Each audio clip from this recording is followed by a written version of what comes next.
Hello, and welcome to the Quantum Bridge with myself, Casper, my co-host Gary, and today, again, we're lucky to be joined by another guest. We've spoken to him before and lined this up. So over to Gary. I'm keen to have a chat and find out more about our guest. So take it away, my friend. Thank you, mate, and welcome, Andrew, to the show. Are you keeping well? Thank you for inviting me. Yes, I'm doing very well, thank you. Good stuff. So, like many of our guests at the minute, I found you on that wonderful app, X, which is now called. Although I still sometimes call it Twitter. But there we go. So, like many of us, you've been around there. You're so old school. I am old school, yeah, that's it. But again, what I see is there's, even in, if you want to call it an awakened community or something, there's still a lot of fear gets spread around. And I noticed with Andrew, he was like us trying to counter that. So it stood out. There's not many voices. I would say we're starting to shift a bit. So that's nice to see. I think people are getting a little bit bored of this fear stuff now, and at least looking for some positive solutions. But before we get on to why you're really here, which is you wrote a book about this, so maybe you can give us a bit of background about yourself, Andrew, what you've been doing before you got to your book. Well, I was born on the Lizard Peninsula. My parents both came from there, and I ran away to the Navy when I was 17, and spent 23 years there. In the meantime, I had an engineering degree. I drove ships around. I flew helicopters, but became really quite severely ill with chronic fatigue syndrome, or ME. And I was shifted from pillar to post between the medical and the executive, none of which could make sense of the condition, so chose to ignore it. I was given the very fine ultimatum of, well, you get better or you're out. And having a young family at the time, that wasn't really an option I was prepared to take, given how I was feeling. So I persevered as long as I could, and then I stopped flying, and I retrained as a management accountant in the military, and ended up at the Ministry of Defence in Bath, doing strategic business plans for the aviation projects. So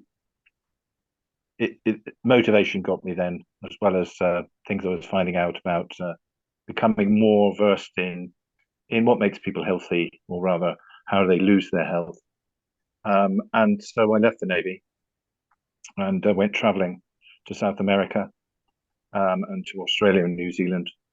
Had an amazing time, and then came back to the UK to work out what I was going to do next. Subsequently, I spent 10 years on the canals in Wiltshire, practicing as a polarity therapist, which I'd retrained as, and having a bit of quiet time. It was an absolute idyll living on the canals, although it obviously has its own trials and tribulations. It was a very good space, sharing it with the birds and the trees and the cyclists. I know Casper, that appeals to him a lot. He's always on about. Yeah, I love the whole thing of the waterways and the canals. It's a bit, because I'm sort of into the whole parallel world thing, and I sort of think that the waterways are somewhat still, despite all the pressures on them now, and I suppose there will be a level of push to turn everything electric and away from diesel engines and so on. Some of this I understand the way it's done, not necessarily so keen on the way all of these things are attempted to be rolled out and ploughed through. But just coming back to that thing of a parallel world, the ability to move away from a road that literally might run parallel to a canal, a short distance away, and everything's busy and the hustle and bustle, and it's what everybody sees. And then there's this sort of hidden gem, as you say, of solitude, of natural beauty, a different pace, all of those things. Yeah, that does appeal. Which you often found was the solitude and the natural beauty was there, and you were in the middle of a town. Yeah, and you were hidden away, and people didn't know you were there. exactly. It was a really precious place to be, certainly. I mean, there are some.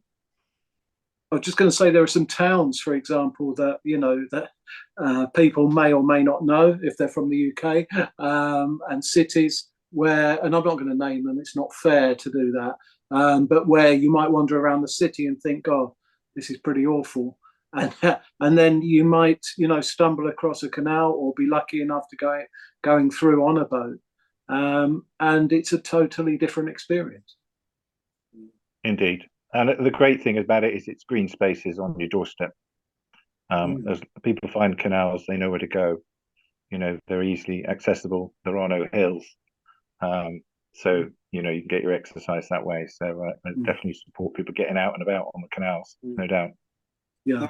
I don't want to spoil this idyllic image, but I have often wondered, what are the practicalities of living somewhere like that in terms of clean water and showering, and how are the amenities, and of course waste as well?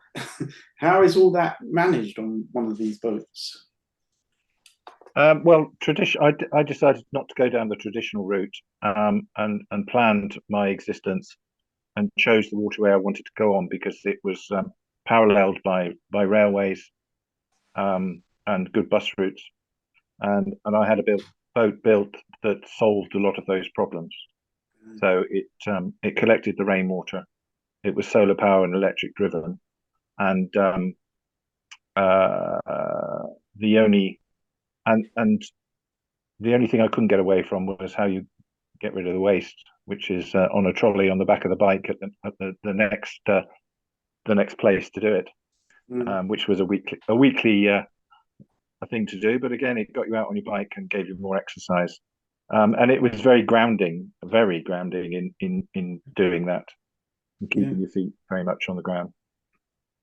And now can I just ask on that thing of electric, because I've looked into that a lot with people on the waterways about this shift to electric, and can that be done? Can that be seamless? Can it be less painful? I know definitely there are companies out there still buying diesel powered engines and building diesel powered boats for the canal, but is it possible actually to have an electric drivetrain, or for example, does the solar panels just run all the ancillary stuff on a boat, but actually in terms of power, it would need more than just solar at the moment?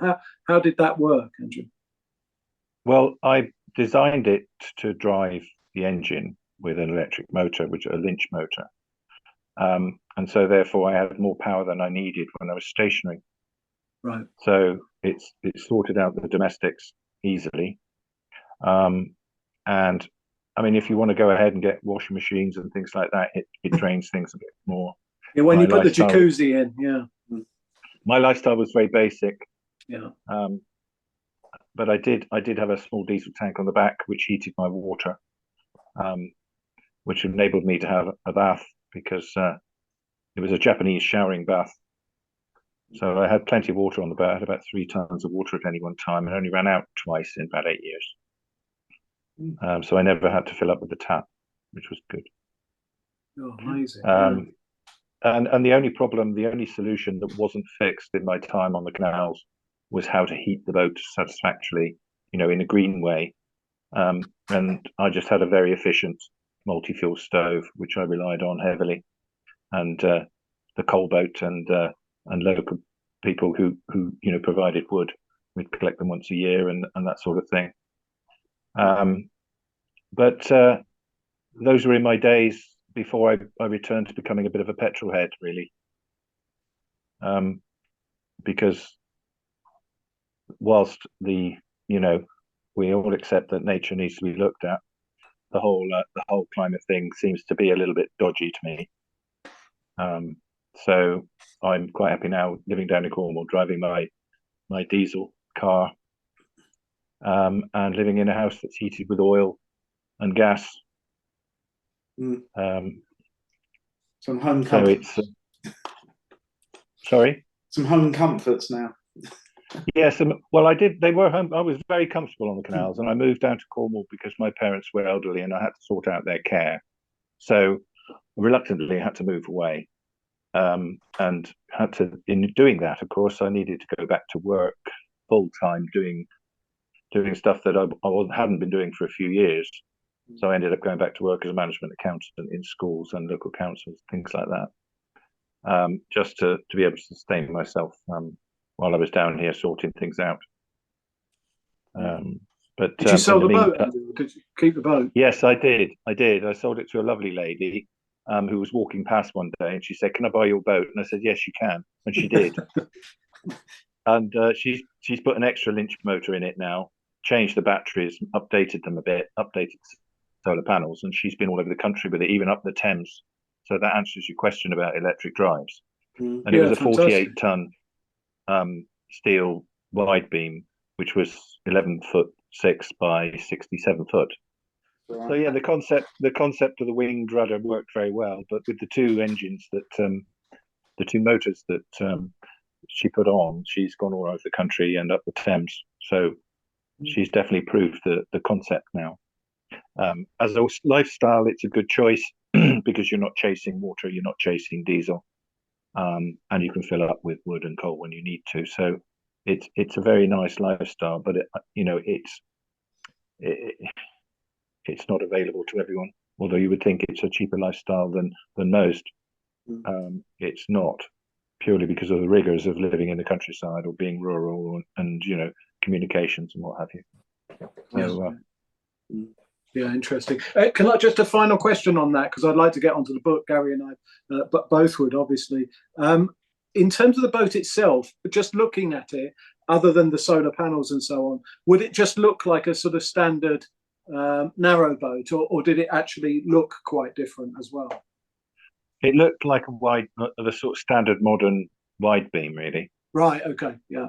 Just a little bit more chunky and a little bit more industrial, perhaps, because I quite like that design, and it was hand built for me in Wiltshire. So, but no, ostensibly it was the same as a modern wide beam. Right. So it is potentially the future of the waterways. I think for domestic use, perhaps, but for the industrial side of things, no, not if they're carrying weight. Yeah, they need more power. I think it would drain too much. Yeah. Right. Okay. Yeah. All right. Great. Look, I'd love to talk more about that sometime. Maybe we do a whole. Sure. I think that actually that does have a whole show in it, but because we're so keen to touch on your book here and how that came about. Well, there's one final thing. One final thing on the boating to catch up on a bit more of the lifestyle. Wiltshire Council made a lovely film called Boaters' Voices as part of a series called Wiltshire Voices, which is available on YouTube. So if you just search on Boaters' Voices, we'll put the link to that. Yeah. Boaters' Voices, is that right? Boaters' Voices. It's a lovely film. Excellent. Well, definitely. Well, one, I'd like to watch it anyway, and we'll put it in the. And you'll see the boat. Description. Yeah. Okay. Yeah. Brilliant. Great. Okay, so I mean, maybe that doesn't quite bring us up to sort of the transition in your world and the impetus to write the book and whatever. But perhaps you can just touch on that briefly, and then we can maybe have a couple of excerpts. And I've been fortunate enough to read through the book of poetry, and I'd like to ask you a couple of questions on that. So if you can segue into that, that'd be great. Okay. Well, being very unwell whilst being under tremendous pressure gets you to focus and learn new things. And I started learning things about alternative health practices and started training in various things. So I did Reiki first and really enjoyed that, but needed to really get better myself as well. And so in the process, I came across a friend of mine down in Cornwall who was trained as a polarity therapist. And he said, "Why don't you do that?" So I looked into it. It was had the same background of osteopathy and chiropractic. But Dr. Stone, who created the discipline, sort of had a fusion of Eastern and Western practice. And he was really looking at the balancing of polarities and the flow of energies, and started this whole process, which this whole system was bodywork, energetic bodywork, hands-on stuff, diet and nutrition, exercise, and the bit that really got me in the end was the awareness and the awareness raising within it, and the self-awareness processes, the self-reflection. So it was a whole thing. So I really just threw myself into that. And I finished off my training in Ireland, up in County Waterford, and then came back and started practicing in Bath. And I was there for about 6 or 8 years.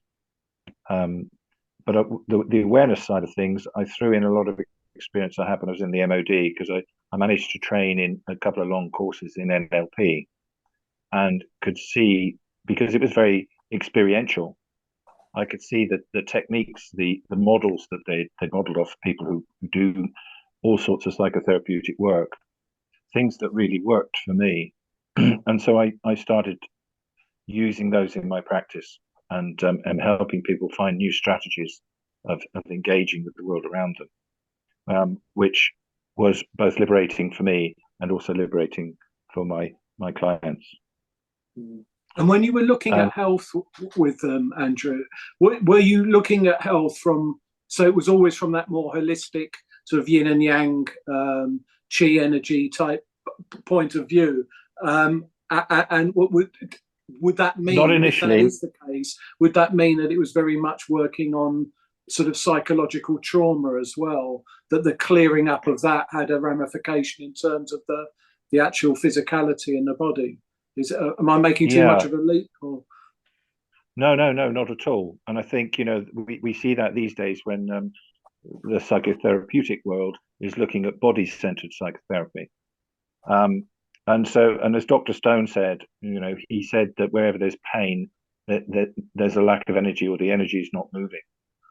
And I think, very much so for me, the NLP work, I saw the strength of it in its therapeutic basis, and with polarity therapy as well, helping it with the body work to help shift the energy and support the individual who are going through massive changes in their outlook on life. Ultimately, once these dysfunctional strategies and these blocks are removed or shift, and how to manage them, how they can manage them themselves. I mean, the problem, with a successful therapy is you don't hang on to your customers for very long. Yeah. And that was the case. I probably never saw people more than 2 or 3 times with the issue they came to me with. So you're having to become a salesman at the same time. Yes, which doesn't. Even with my book, I thought, right, sorry, in answer to your question, where did the book start from? Yeah. In the polarity therapy world, I joined the board, if you like, for the UK Polarity Therapy Association, and we set about producing a handbook for the members. It was front and back and front, and the segue of marketing is perfect, because we were there trying to work out how do we describe the elephant in the room as a therapeutic system. And I thought about, right, well, we'll produce a handbook for all our therapists, all our members. And how do I personally explain what I'm doing? So I decided, for the first time ever, to put pen to paper and start trying to express it in poetry, because I could see the powerful nature of poetry, because it gets beyond just the mind. It gets beyond the defenses. It's a bit like music. It's a very whole process. And I ended up writing 3 poems, one from my perceived customers, clients' perspective, one from the therapist's perspective, and one from the system's perspective. And they've ended up in the book still. I mean, the first one I called Well, which has turned into the 9th chapter in my book, which is called Another Tune. The second one was From Lost to Love, which is now called Chasing Me, at number 10 spot. And The Diamond Soul is Unchanged, which is now at the 23rd chapter in my book. So they've started the process for me of trying to express what it's all about. But then, of course, it grows and you get the bug. I thought that was incredibly insightful of you. Did that just come about as sort of a download, or where did that come from? The idea of sort of writing in poetry because it lands differently with people. This thing of bypassing the mind. Is this because I noticed from the book you have a lot of quotes at the bottom of each of the poems. I think that they're very eclectic and excellent. They're really, really great set of different and disparate quotes that sort of reinforce or supply the impetus maybe around what you've just written about. But where did that idea, is that because you came to a sort of an eclectic sort of autodidactic learning thing that then manifested in that way, or did that come from somewhere entirely different? Because this idea of using poetry to land in that way and give something that's beyond the mind, I found, I find that fascinating. Actually. Well, it's interesting, isn't it? Because the path is only revealed when you step on it. And it also, necessity is the mother of invention. Yeah. And in the polarity world, we were trying to say, well, okay, you can't understand it. You have to experience it. So it's very difficult to talk about the elephant in the room in therapeutic world, because it is beyond the mind. It's beyond just about thinking about it. And that's a theme that turned up in my book. So we were wrestling with the idea of how do we help people experience the nature of what we're doing, when we could tell them about it till we're blue in the face and get no response. So we were trying to make it relevant to each individual. And we took it from there. And of course, little did I know, it created a bit of a writing bug in me, which ultimately became a bit of a refinement process, its own alchemy, if you like. Yeah. From a coarse approach of approaching it to writing the same poem in 45 different ways. It's funny you should say 45, because the two pages, and this might mean something to Gary and some of our audience, that were particularly jumped out at me. One was page 45, which is number 11, The Screen, which I really like because I like the whole Advaita side of things and David Godman's work and whatever. And then also I like 107 as well, which was your 26, Contentment, particularly because I'll just read this bit that you put as a sort of footnote to that. It says, the description is not the described. I can describe the mountain, but the description is not the mountain. And if you are caught up in the description, as most people are, then you will never see the mountain. And that's J.D. Krishnamurti. And I thought that given what we're just talking about at the moment, something that it is impossible to describe, or that descriptions can never give you what that thing is, the elephant in the room or whatever. I just thought it was interesting that I happened to have pulled those two. So. Yeah, very much so. And I think that's what it was. It was struggling with describing the mountain. And thankfully, it led to a deepening in that process for me, and 3 editions of the book. So initially, it was the first book I'd ever written. I published it as The Emperor's New Self, which was a very emotional thing, because it was a very pretty little book with hardback and what have you, but it was still quite rustic. And then when we went into lockdown, the second edition came out as The Diamond Soul, which just went out on Amazon as a quick thing to make it accessible to the public. But then, of course, I had another 2 years to reflect and refine and really bring it all together. Not just a couple of weeks to flatten the curve. Yes. No, indeed. And so, 2 years later, the whole thing had been rewritten. And I don't know how many times I revisited each poem. It was ridiculous. I like that. I mean, Fear Small, Love Big. I mean, it has a massive resonance with any of us who really struggled through that period, and struggled more so with this this thing of being silenced or feeling silenced and feeling marginalized. And of course, then coming out of all of this, what many have carried, and from time to time, certainly myself and Gary, is this fear aspect. And I think that the one thing that absolutely every time delivers on negating that fear is when you're in the love space, the fear space can't exist. It can't exist, exactly. Yeah. And one of my poems, Crossing the Rubicon, was all about making that transition from thinking too hard to stepping away from fear. And there is a distinct transition because you can feel it coming, and then you're not caught up in it anymore. And I think that's a really powerful transition to be able to make consciously. And the whole book is about that, really. Yeah. Because once you're out of that fear-based identity and into a heart-centered identity, you are more connected. The title came from the image of, if you like, the two electromagnetic fields, one generated by the mind at the head and one generated by the heart, and the heart being massively bigger. So it just sort of, it's always been there. So I thought, no, I've got to make it accessible. What title can I make that can make it more accessible to the most people?